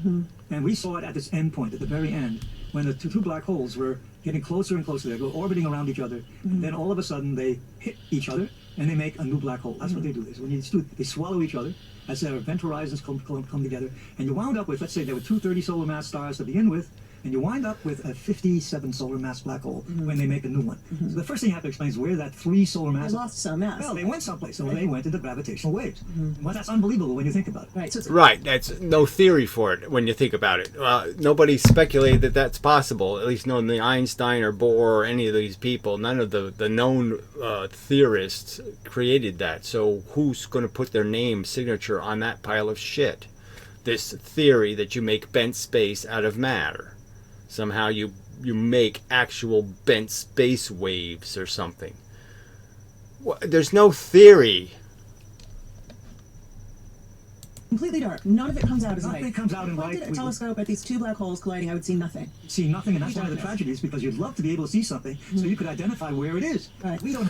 So that's more just nonsense they just made up. I mean, we theorize that no light can ever escape any of this stuff. It's just stupid to think that two things collide, two material things, and that there isn't all kinds of sparks that are given off. You know, that somehow the two black holes maintain all of their integrity through the process of combining, and they never become unstable, and therefore their gravity fluctuates enough for them to emit some sort of real radiation. So this is just more of their excuse making of why there isn't anything to confirm this crap, like a little bright light that flashes when the 3 solar masses are converted into bent space energy, that they would in some ways create any other kind of energy, like radio waves or photons. It's just bullshit. They made up these rules. Have the faintest idea where it is in the sky, except for the fact that it hit Louisiana first. From the southern sky. From the southern sky went up. So we have sort of a banana in the sky where we think this thing comes from. But we were sort of 1,000 square degrees of ignorance is what we Right. have. So now there's a black hole out there and it's gone quiet. Yeah, so he's conceding. We just make up all this crap. You know, we make our best guesses based on our preposterous, made-up theory of crapola. And we can't look at it either. Oh, it's gone. And you don't know where to tell people to go look for it. Right. So that's sort of something we want to fix. But we'll get to how we fix that in a minute. Let's get back to what happened before we saw them, okay? And there it's a tricky one. It depends how they got made. Yeah, how did those See, black holes that's, form? if they got, and we don't know how it got made, and that's going to be one of the more interesting scientific questions when we go back on the air and begin to see a lot of these things.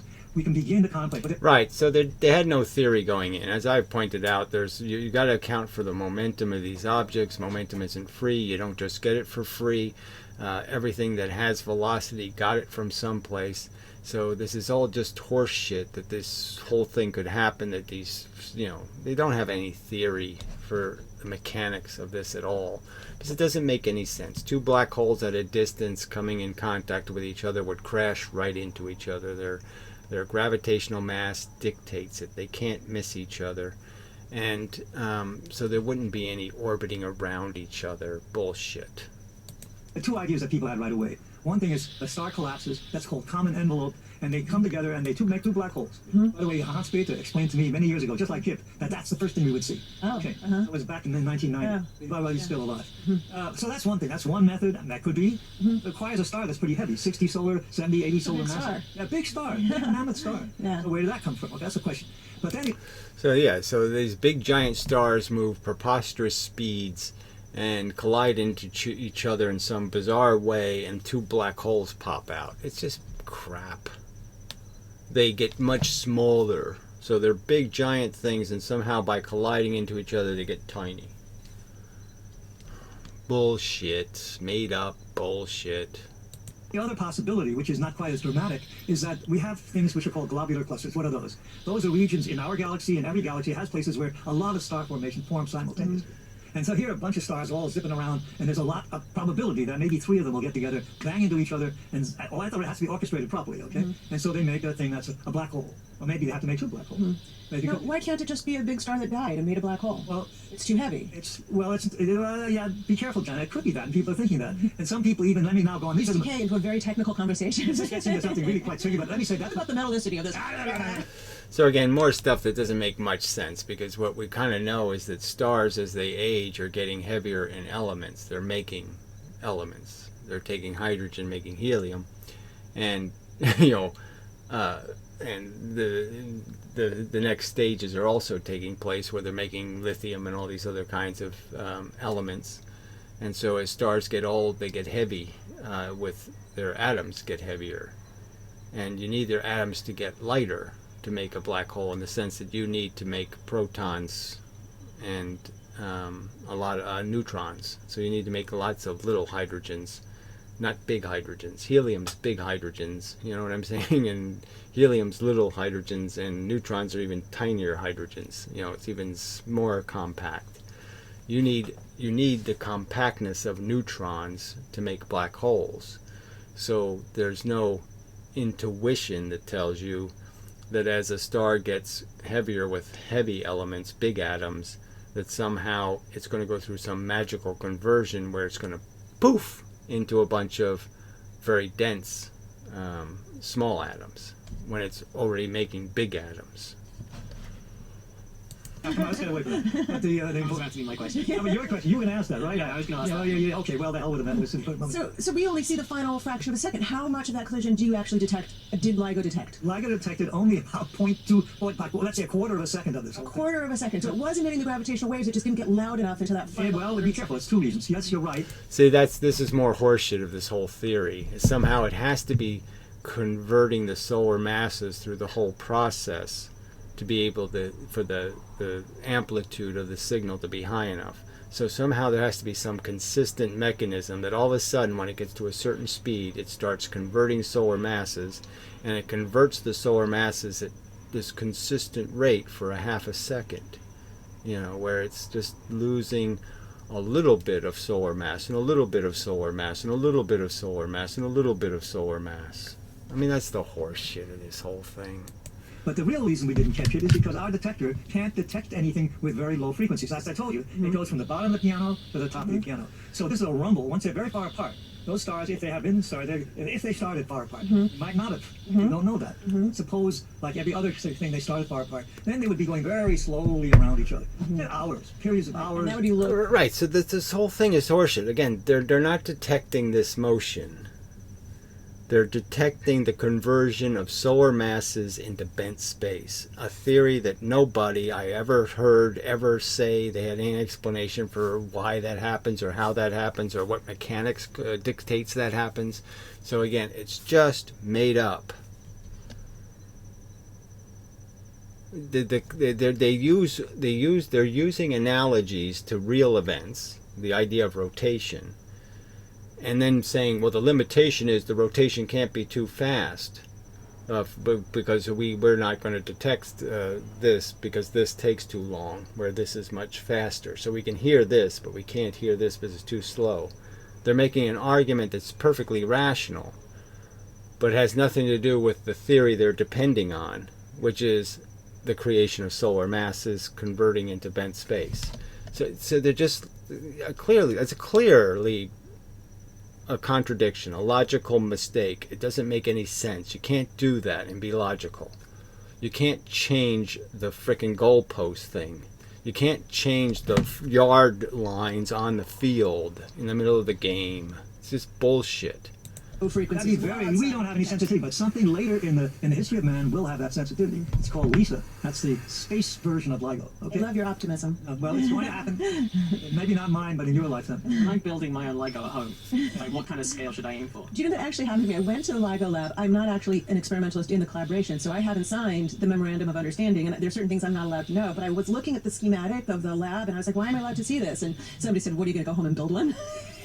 Yeah, You got a yeah, couple. I am. Just you watch me. And then everyone can be really embarrassed when you've done one for like. Well, Right, so somehow this publicly funded thing, the public isn't allowed to know what they spent the money on or how the damn thing works. What a pile of crap. I'll tell you, if you come up with a clever idea that doesn't need something so big, And people at one time thought maybe optical fibers. I won't go into it all. None of these ideas have worked out. But people are all the time thinking about how could they make a small version of something like this that is as sensitive. But let me go back. So what you have is these big... And obviously, in my opinion, it's the only rational thing is you want to make a really cold version of this. Something insanely cold. To get rid of all the extra movement. I mean, it's just... This whole thing makes so little fucking sense. Yes, bounce the light back and forth between two really, really, really cold things. Alright, then you don't need a very big device. But they have to be really, really cold. things that they're very... Let's suppose they got started separately. And they are still bound to each other, and they eventually oscillate, and they get closer and closer, and they're losing energy to gravitational waves, which we're not detecting because it's outside of our band. Then we detect it just as it comes into our band. I see. So it's losing energy to gravitational waves. So again, this argument that we have some rational theory that somebody proposed somewhere that you can convert matter into bending space. And you can't do it. Matter creates gravity. Having mass is what makes you gravitational. If you don't have mass, you're losing your gravitational ability to have gravity. You're becoming less gravitational. And if you're losing your mass in a form, we know there's no magic to this energy thing. You can't just poof it. So, and it would obviously be a pushing force if it was particulate. If the energy was like photons, it would have to push. It couldn't do this contracting space bullshit. It can only be a pushing force. See, this, they have no theory. If they're going to convert it into a quantum mechanical virtual photon, all right, then it has to push. That's the most likely explanation, but there are others too. Right. Now, you were really hoping for the centenary for the first detection. So here you've been building this thing for 50 years, Ray. I can't tell you how many times somebody said to me, we better go ask Ray. You know, on site, you're doing experiments, you're walking the beam tubes, and you want it to be 2015. You wanted that so badly, I know. And 15 was good, 16 was the latest. okay, so you were willing to take 16, and then if not that, you would find an Einstein paper that was, 2018 paper, but that was it. No, a lot of people told me 2018, don't expect a detection before 2018. But on September 14th, 2015, this struck. It must have blown your mind. I mean, what is the experience of waking up that morning and checking the logs and I remember seeing... thinking it was the practice run that wasn't meant to be the run that detected everything, right? You're absolutely on the mark, that's correct, yeah. It's even worse than that. What happened is- Yeah, it's even worse than that. Great. And let's understand, this whole thing, they detect a ton of these little things that look like something, and then they find out, oh, that's just this, oh, that's just that. So when they first detected it, it was nothing. All right, it's just that it survived being discounted as this or being discounted as that. And just because they don't have enough things to discount, enough testing, this one survived. So it's like you surviving a multiple choice test for which you don't know anything about it, and you might be able to get the first couple of lines. It's going to be very unlikely that you can do 10 questions by pure guesswork, just randomly picking A, B, C, and D. But it's possible. So every now and then one of them will get through your test, because your test is shit. We didn't expect this, and when, as Jana points out, I happened to be on vacation. I had been at the site the days before that, and I almost screwed it up. You know that story. Yeah. But I do want to tell you the story, because I was sent by my boss, Peter Fritschel, who is a young student that I had now as a senior member of this thing. He says, Weiss, you got to go down there, fix the RF interference. It's Radio frequency. Radio frequency interference. And because it'll disturb the whole run. So I went down there and I saw what was really a big mess. I mean, FCC, the Federal Communications Commission, would have sent their truck there and shut us off because we put out so much RF. And then I found out the problem was, and I said to Peter, look, this is going to take a week to fix up. I don't.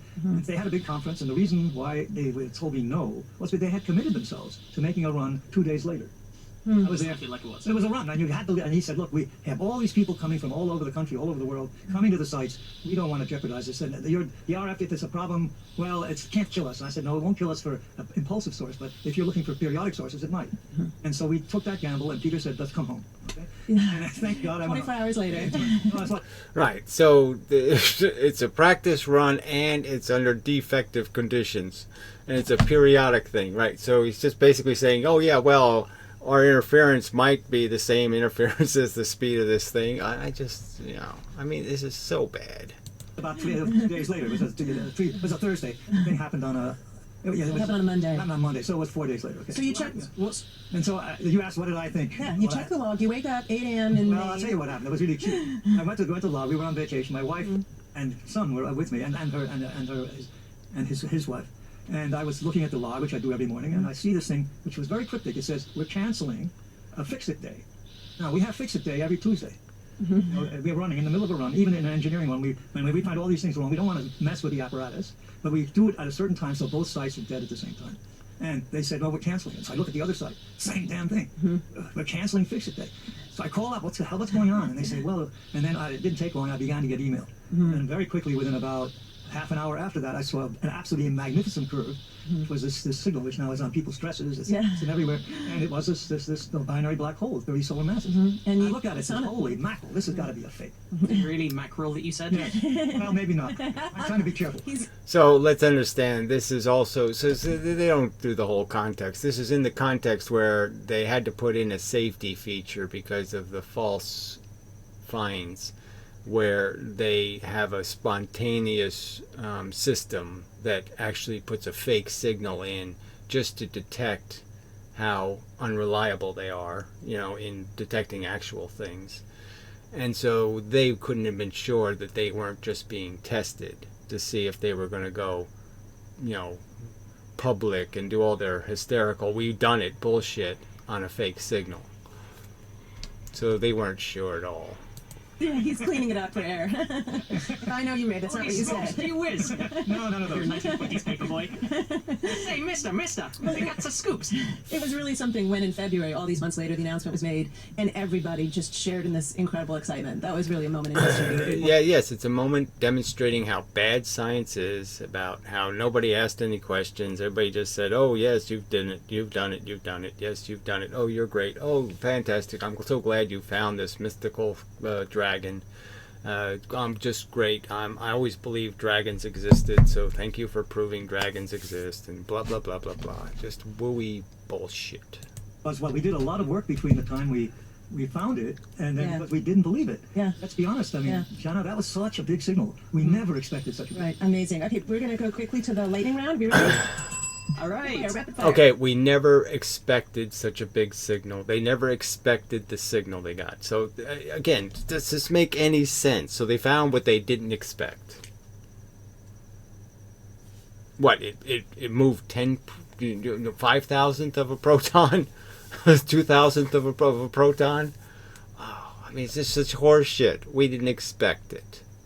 So we made up a theory to fit it. Carl West on Instagram says, would it be possible for gravitational waves to alter matter as it passes through? E.g., if matter was too close to the source of the gravitational waves, could it become damaged or altered by the sheer energy or force of the waves propagating through the fabric of space-time? That's so easy to answer so fast. Gravitational waves are the most penetrating things that man has ever encountered. They go through everything. Nothing's going to stop them. Go right through the Earth. All right.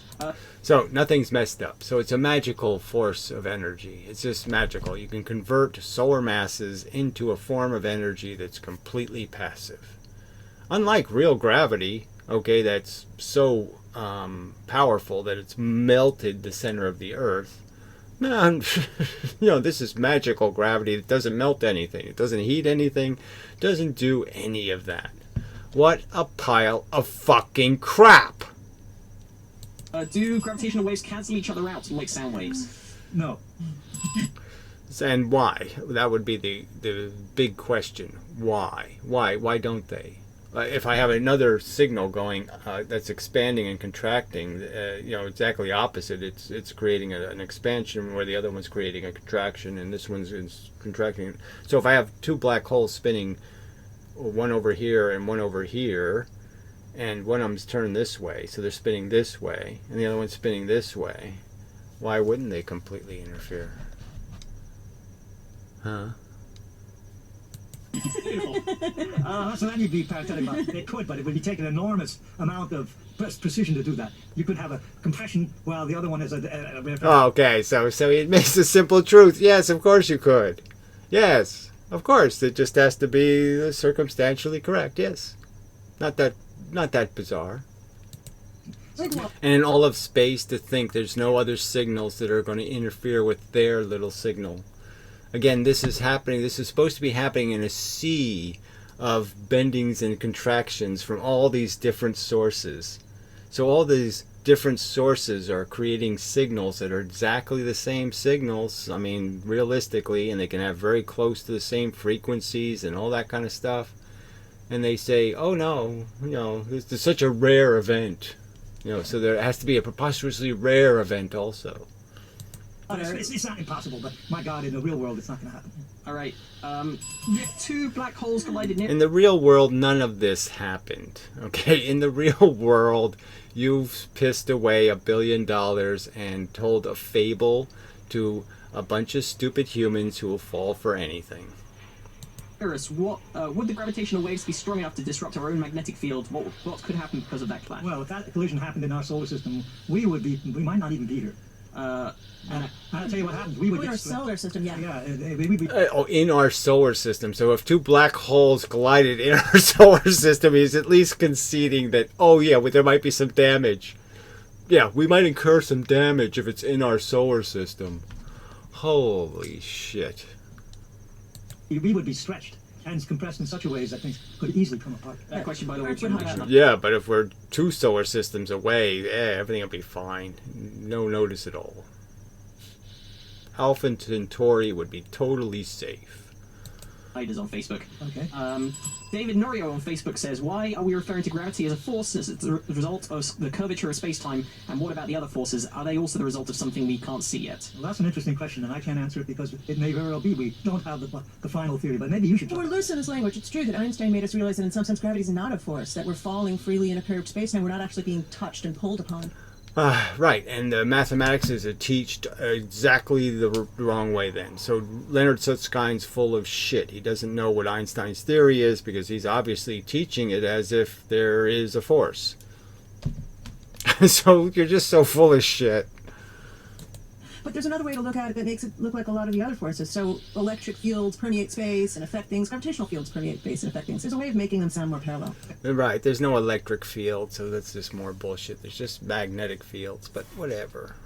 Oh, God, these people are so fucking full of shit.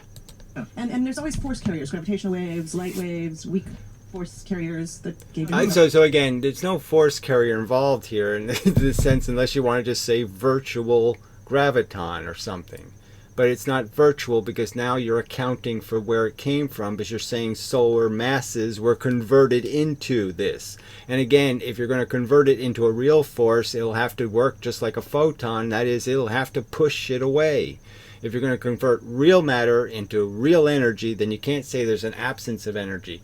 Again, gravity is the absence of force. The force was consumed by the object moving towards the other object. It absorbed the fucking goddamn force.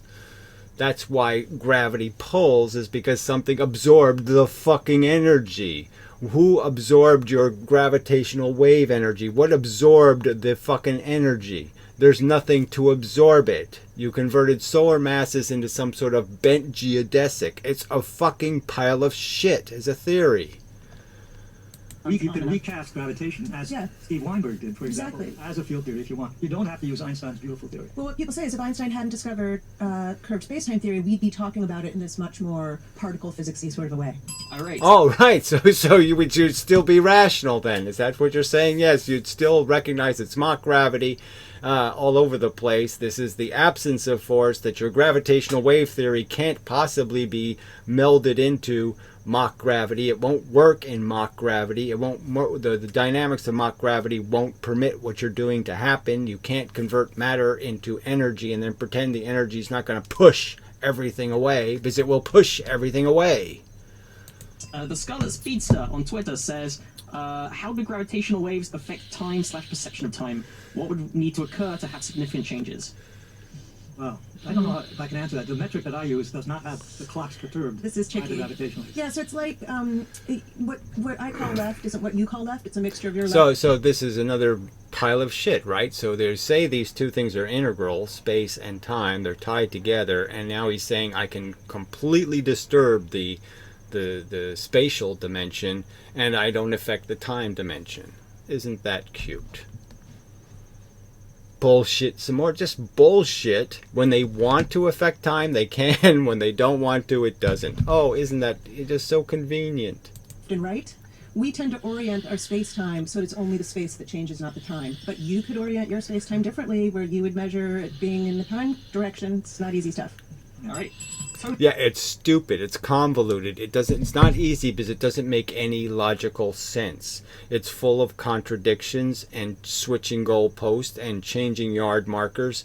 And, the ball is round, the ball is oval. There's baseball bats. No, there's not baseball bats. There's 9mm guns. I mean, you just keep changing the game entirely and then saying, somehow I have a consistent theory. What a pile of crap. Jimmy Hale on Facebook says, do gravitational waves reflect light? And if so, could you dial in an image like flipping a page in a book?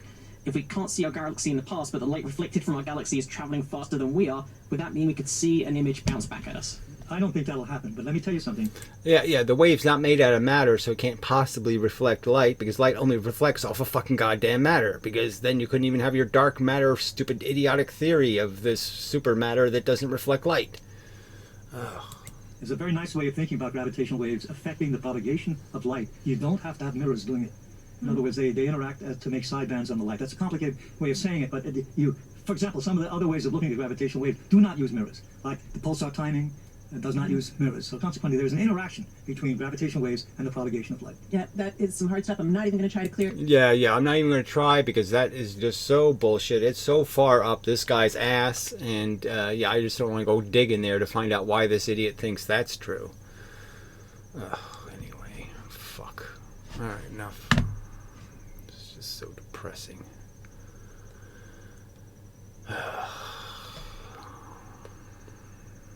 You might as well just, I might as well live on a planet of mannequins or something. I mean, you're just, I might as well be like in those movies where I'm the last thinking man on Earth. And all you people are just such a stupid dupes. Fuck. Ugh. Planet full of fucking flatworms. Anyway. Till the next time.